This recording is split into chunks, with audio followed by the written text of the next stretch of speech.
छत्रपती शिवाजी महाराजांनी इसवी सन 1646 मध्ये अवघ्या 16व्या वर्षी पहिला किल्ला जिंकला आणि तो किल्ला आहे तोरणा.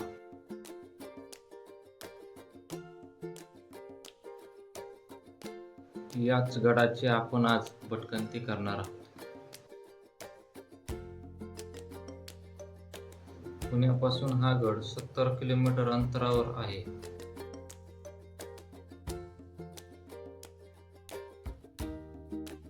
नमस्कार मित्रांनो, आपल्या व्हिडिओमध्ये स्वागत आहे. तर आता आपण आलो तोरणा किल्ल्याला. तोरणा किल्ल्याच्या पायथ्याशी पार्किंगची जागा आहे. इथे आपण इथेच गाडी पार्किंग केली आहे आणि इथून आता वरती जायला आपल्या जवळजवळ 1 ते 1.5 घंटा लागतंय असं म्हणतात. बघू आता किती घंटा लागतंय. जवळजवळ ट्रेक त्याचा 1 ते 1.5 घंट्याचा आहे. किती आहे? 30 रुपये. आपल्याला इथं गाडीचा चार्ज पार्किंगचा 30 रुपये घेतला जातो. आपल्या ट्रेकची सुरुवात आता इथून होत आहे. इथं बघू शकता, इथून आपली ट्रेकची सुरुवात झाली.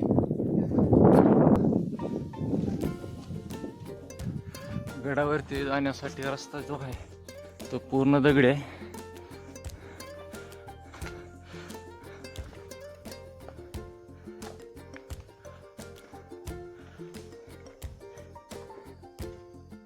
आता आपल्याला तिथून ट्रेक करीत करीत असंच वरती जायचे.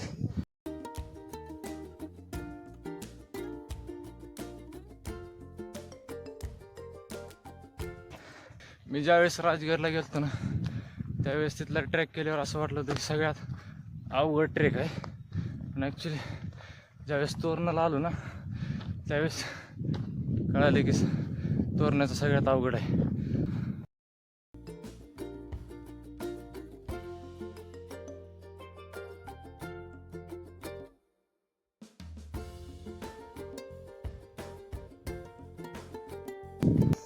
वरती जाण्यासाठी आपल्याला एकदम छोटासा रस्ता आहे, पाऊल वाट आहे फक्त. स्वराज्याचे तोरण येथेच बांधले गेल्याने याला प्रचंडगड असे नाव देण्यात आले.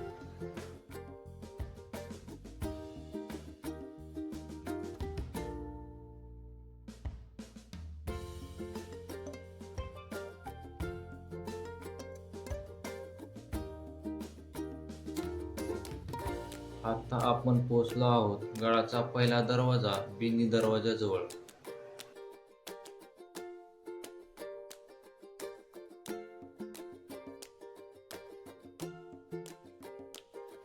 तोरणा किल्ला हा महाराष्ट्रातील पुणे जिल्ह्यात असलेला एक ऐतिहासिक आणि सर्वात उंच किल्ला आहे.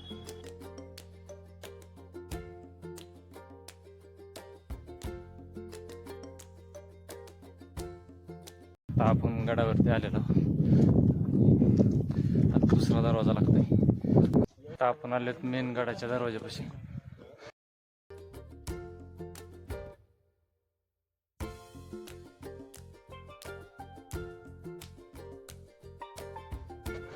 तर स्वराज्याचं तोरण हे जे इतिहास कादंबरी वगैरे त्यांनी लिहिली आहे त्या लोकांनी त्याला ते दिलंय. पण खरं तर इथं तोरणाची झाड आहे. ते तोरण नावाचं एक फळ आहे, उन्हाळी फळ आहे. त्याची खूप झाडं होती.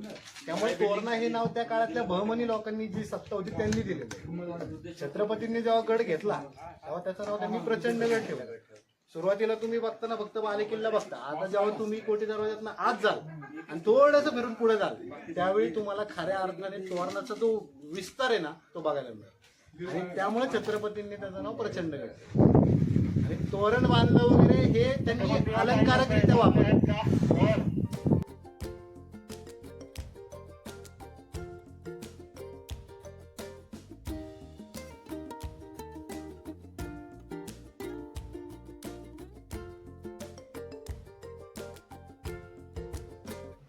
तोरणा किल्ला मराठा साम्राज्याच्या इतिहासातील महत्त्वाचा किल्ला आहे. तोरणा किल्ल्याचा इतिहास 13व्या शतकापासून सुरू होतो.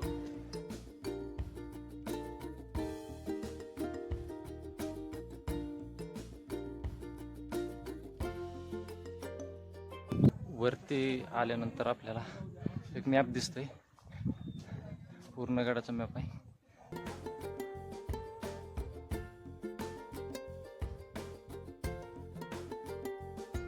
ते आपल्याला रूम दिसतात कशाच्या आहेत माहीत नाही, काही माहिती पण नाही इथं, पण जुनंच आहे.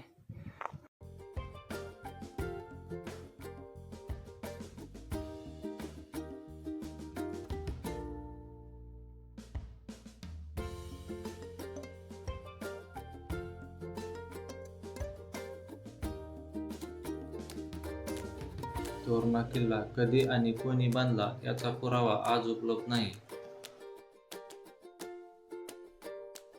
येथील लेण्यांचा आणि मंदिराच्या अवशेषावरून हा शैवपंथांचा आश्रम असावा.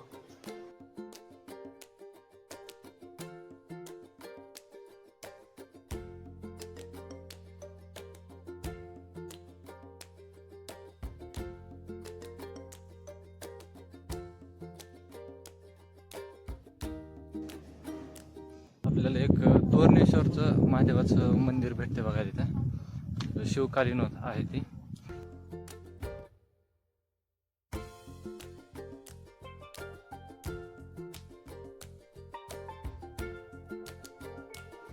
इसवी सन 1470 ते 1486 दरम्यान मलिक अहमद याने हा किल्ला जिंकला.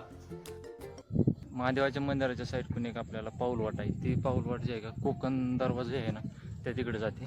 आपण तिकडे जाऊ आधी. पुढे हा किल्ला निजामशाहीत गेला. नंतर तो छत्रपती शिवाजी महाराजांनी जिंकला आणि याचे नाव प्रचंडगड ठेवले. आपल्याला गडावरती पाण्याच्या टाकी बघायला भेटतात, पण आता पाणी नाही त्यामध्ये एवढे काही जास्त.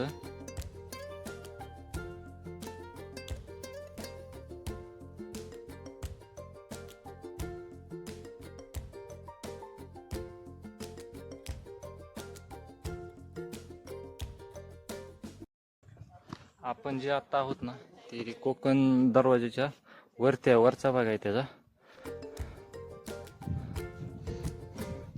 आणि हा जो आहे ना तो आहे कोकण दरवाजा. महाराजांची आग्र्याहून सुटका झाल्यानंतर 5000हून इतका खर्च महाराजांनी तोरणा किल्ल्यासाठी केला.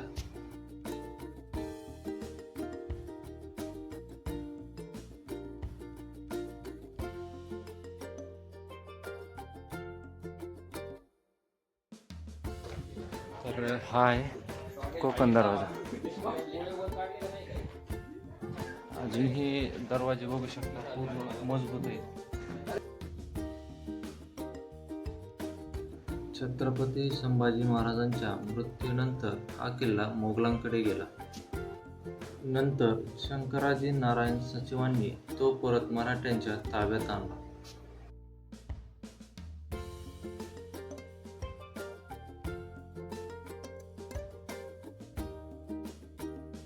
किल्ल्याच्या शिखरावर पोहोचताच समोर दिसतो सह्याद्रीच्या डोंगररांगांचा भव्य नजारा. राजगड, रायगड, लिंगाणा आणि सिंहगड हे किल्ले स्पष्ट दिसतात.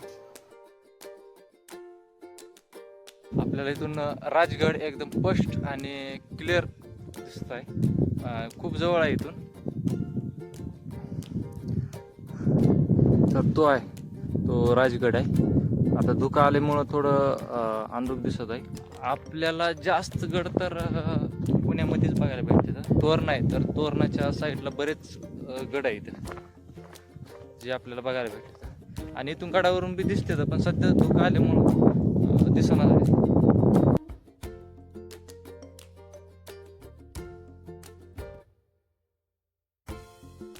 खतरनाक तोरणाचा रस्ता खूप अवघड आहे. आपल्याला पकडून खाली जावं लागतंय. तुम्हाला दाखवते मी. हा आहे रस्ता, ह्या साईडने आपल्याला जायचंय. जर आपला पाय आणि हात सटकला तर नीट खाली जाते.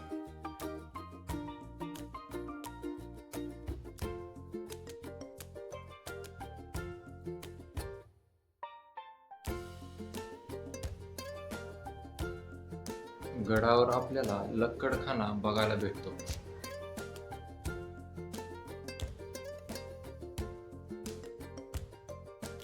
किल्ल्यावर आपल्याला एक मारुतीचं मंदिर कोरलेलं दिसतंय. एकदम छोटी आहे, एकदम कोरीव आहे. मी तुम्हाला दाखवतो. तर ही आहे मारुतीचं मंदिर, छोटं आहे.